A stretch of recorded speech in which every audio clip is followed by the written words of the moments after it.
लंका के युद्ध में जब श्रीराम का बाण रावण के हृदय में लगा तो रावण घायल होकर धरती पर गिर पड़ा।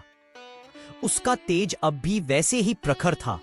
वह मर रहा था, लेकिन उसकी बुद्धि और तेज कम नहीं हुआ था। श्री राम ने कहा, लक्ष्मण, यह रावण कोई साधारण व्यक्ति नहीं है। इसने वेद, वेदांत और राजनीति का गहरा अध्ययन किया है। जाओ, इस महान विद्वान से कुछ ज्ञान प्राप्त करो। लक्ष्मण को यह सुनकर थोड़ी झिझक हुई, क्योंकि रावण तो अभी तक उनका शत्रु था। फिर भी वे भ्राता श्री की आज्ञा मानकर गए। लक्ष्मण रावण के पास पहुंचते हैं और उनसे ज्ञान की बातें पूछते हैं, पर रावण कोई जवाब नहीं देता। लक्ष्मण यह बात श्रीराम को बताते हैं। तब श्रीराम लक्ष्मण को समझाते हैं कि ज्ञान मांगने के लिए विनम्रता और आदर आवश्यक है।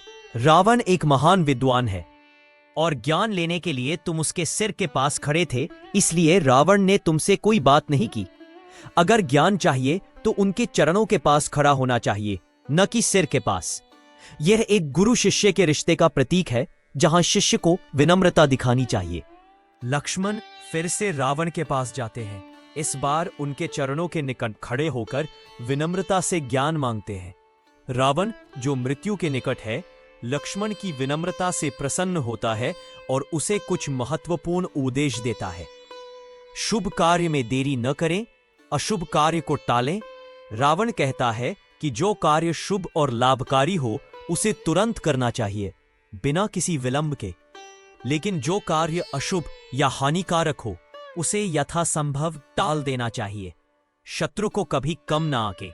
रावण लक्ष्मण को बताता है कि शत्रु चाहे कितना भी छोटा या कमजोर क्यों न दिखे, उसे कभी कम नहीं आंकना चाहिए।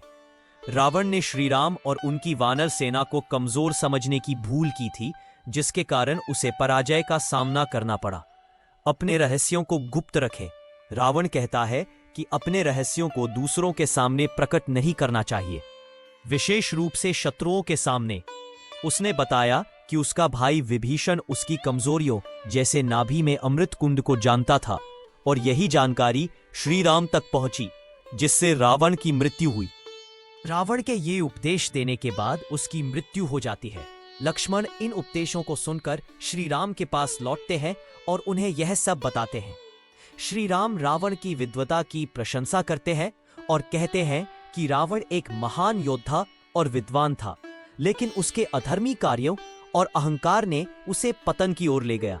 इसके बाद श्री राम रावण का अंतिम संस्कार पूरे सम्मान के साथ करने का आदेश देते हैं, क्योंकि वह एक महान राजा और योद्धा था।